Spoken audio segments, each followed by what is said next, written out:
All right, y'all boys, we back with another video. So today we are going to be doing the newest score boss challenge that dropped on JP. So let's get right into it and then kind of talk about the teams, discuss what we're going to be doing, what the goal is, and then after that we'll kind of do the showcase, obviously, right?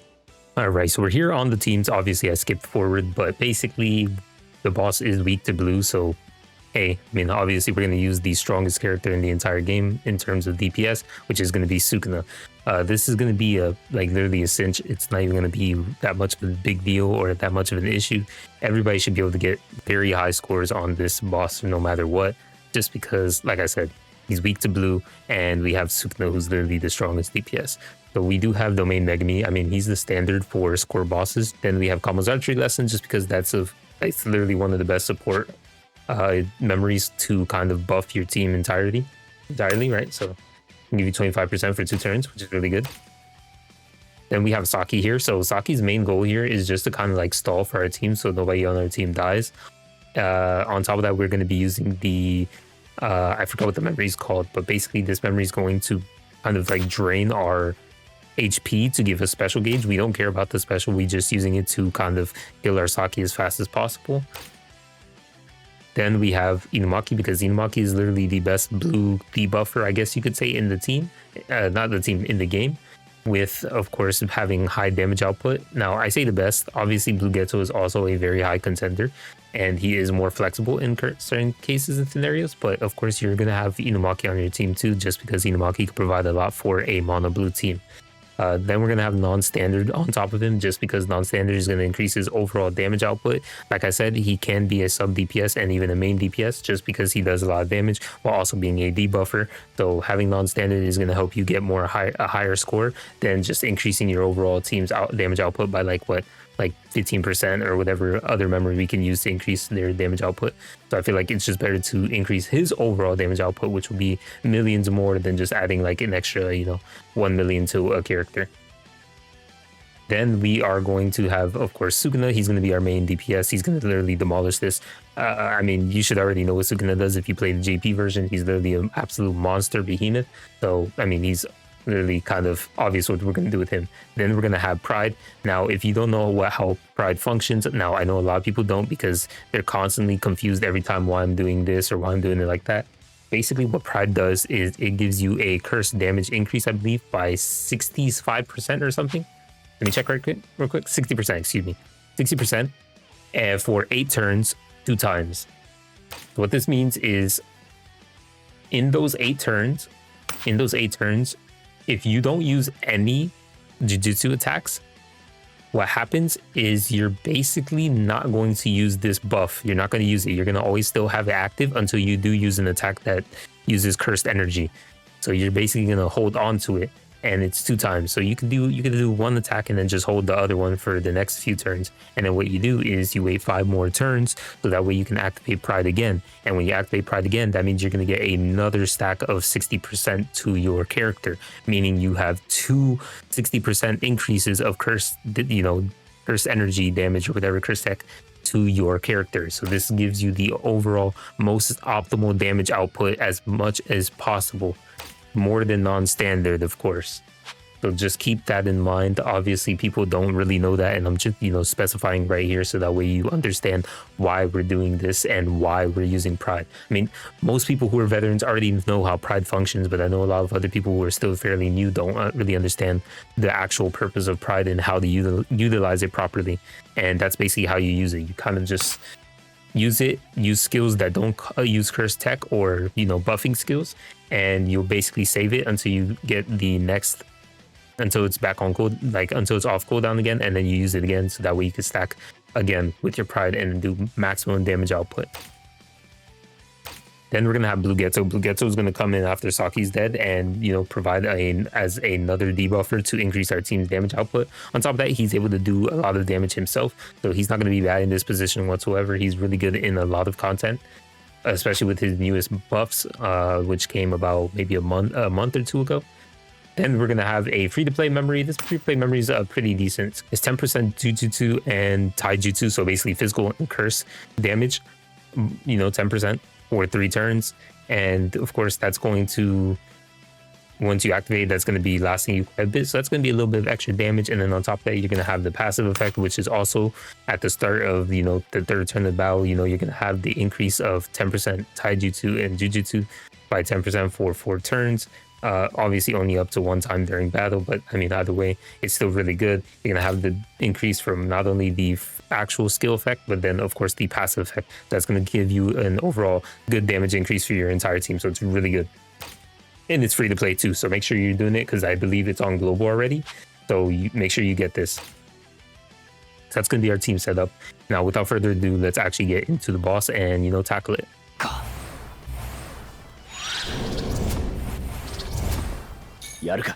Alright, so we're here on the boss. As you already know, the boss can be debuffed until you get him into the break status. That's the only time you can debuff him. So straight away, we're going to use our skill 3 on Megami to drain his curse energy so we can get his ult as fast as possible. Then we're going to use the memory, and then skill 2 on Saki. This is going to drain her HP while also taunting the enemy to make sure that the enemy attacks her. Then we're going to use skill 1 on Inumaki. Remember, we can't debuff the enemy yet, so we're not going to be using his skill 3 or his skill 2 or anything just yet. Then for our Sukuna, we're just going to use skill 1. We don't have to use anything just yet, aside from that.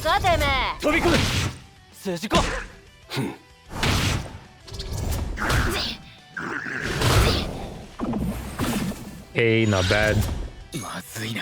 We'll drain our cursed energy again. Then we'll use our skill 2 on Saki. This is going to taunt him, excuse me. Then we're going to use skill 1.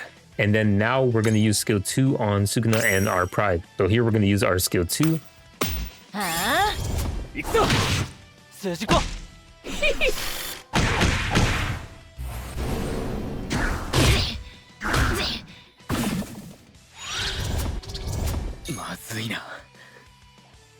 So here we're going to use probably skill 2 here, just because I want to get rid of all of the curse energy I have.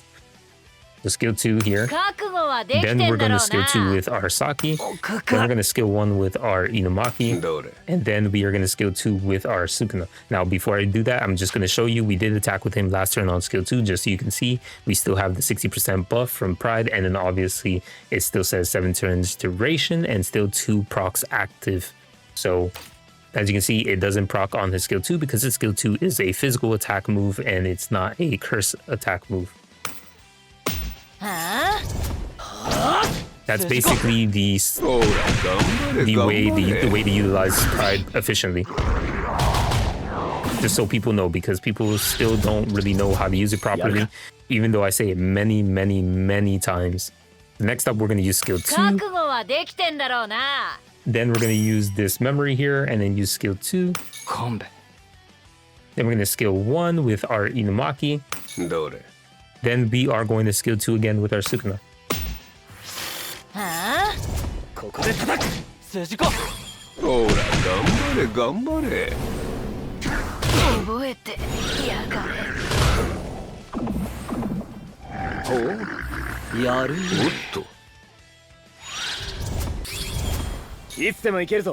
Alright, so here we are. Next up, we're going to use our ult, of course, because this is going to kill the boss and the boss is going to be dead. And what this means is we are going to be able to do the 3 turns of debuffing with our Megami on his breakdown status. So we're going to use the ult.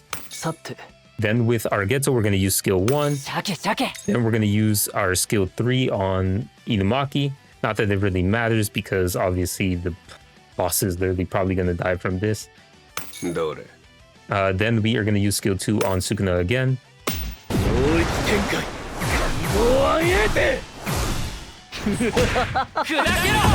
This is just to kind of guarantee that we kill him, you know. That's the most important part. Alright, so next up we're going to skill 1 with our Megami. Alright. Then we're going to use the memory from our, what's it called? Our Geto. Remember, this is going to last you for 3 turns, so that's going to be the whole duration of the breakdown slice, which is the most important part of when you're doing damage, is when they're in the break slice. That's where you're able to accumulate infinite amount of damage.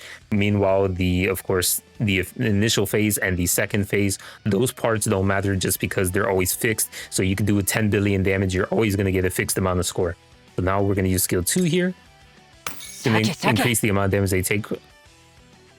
And then we're going to obviously use skill 3 from Inumaki here. And then from our Sukuna, we're going to use skill 2 once again. I'm pretty sure that's probably going to be the best case scenario here.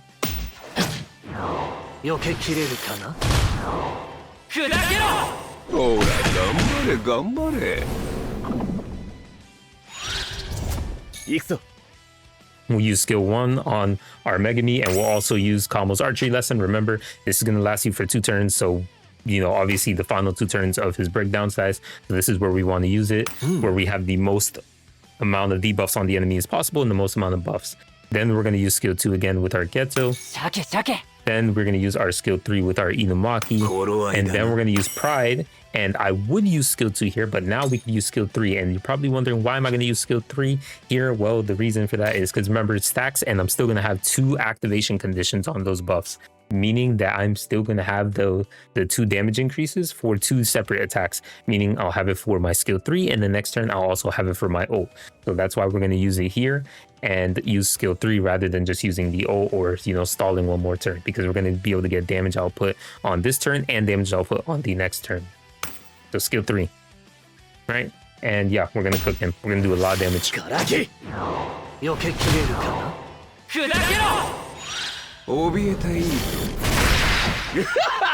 was that, like 20 something million? Yeah, big damage, by the way. Now we're on the final turn. This is going to be the turn that we do the most amount of damage because we're going to have the max buffs active and everything. And we're also going to be using Sukuna's ult rather than you know, his skill 3. Not that his skill 3 is a slouch, you know, that shit does a lot of damage. So we're going to use non-standard and use Inumaki's ult. We're going to get that combo ult going too. I'm just going to show you his buffs again one more time so you can see. So I have 60% here. And as you can see, I still have 1 more activation condition on it. And I have 2 turns left. And then you will see over here on the bottom, I have another 60% and I still have 1 more activation condition and it has a 7-turn duration still. Meaning now I'm still going to have this overpowered increase of damage because I have the Pride double stacked here. And then we're just going to use the ult, and yeah, we're going to tear this boss apart with all the max amount of debuffs active.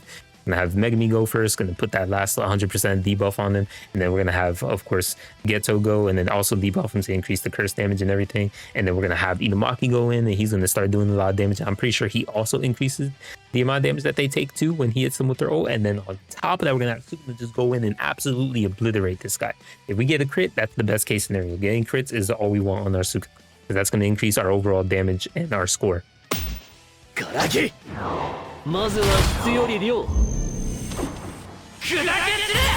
Inumaki doing like 42 million, by the way.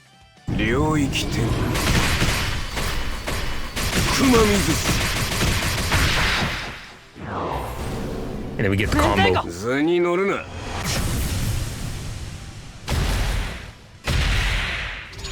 Yeah, GG, by the way. What is that, 155 million? Shit. And this is why I say Sukuna is by far the best DPS character in the entire game. I think just there alone, he almost did 100 million single-handedly. Obviously, he needed a little bit of help from the debuffers on his team, but that's why he's one of the best, because the blue team is so juiced. Like, they have the best DPS, and then they have all these debuffers, all these insane debuffers on their team that make him go crazy on score bosses. So yeah, we're just going to finish up the boss here because it doesn't really matter what we do to the boss. This is going to be a fixed amount of score with whatever HP he has left. I think it's like 1.3 mil or some shit. So it's always going to be the same. We'll just use an ult here. It literally does not matter. Just kill him, literally.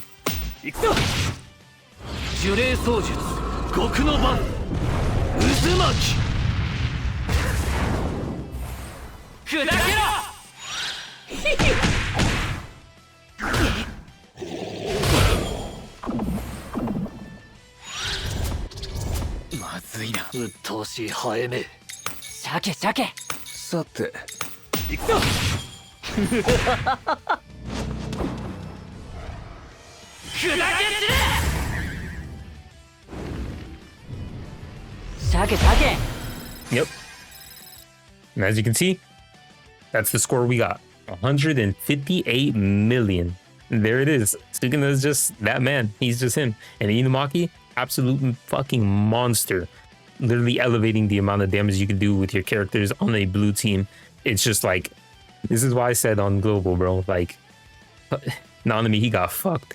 Nanami came out, and so did Inumaki roughly around the same time. And Inumaki is just leagues better than him. Leagues better than him. It's just like no reason not to pull for Inumaki over Nanami. Nanami just got fucked. It's unfortunate for him. And Blue Ghetto, as you can see there, everybody's always hating on him, obviously on global because he's so shit on global. But I'm telling you, when that JP update comes for global, you know, where they increase his buffs and everything, give him buffs and all that, bro is gonna be tearing up shit, bro. I'm telling you, he's a fucking monster when he gets his fucking buffs. A fucking monster, I tell you. And then obviously Megumi is still the same because he's just so good. I don't think they're ever gonna change him. He's literally almost a staple on score bosses just because there's no other better character to use. Anyways, yeah, that's going to be the JP score boss. Appreciate y'all boys for watching. I'll see you guys in the next one. Peace.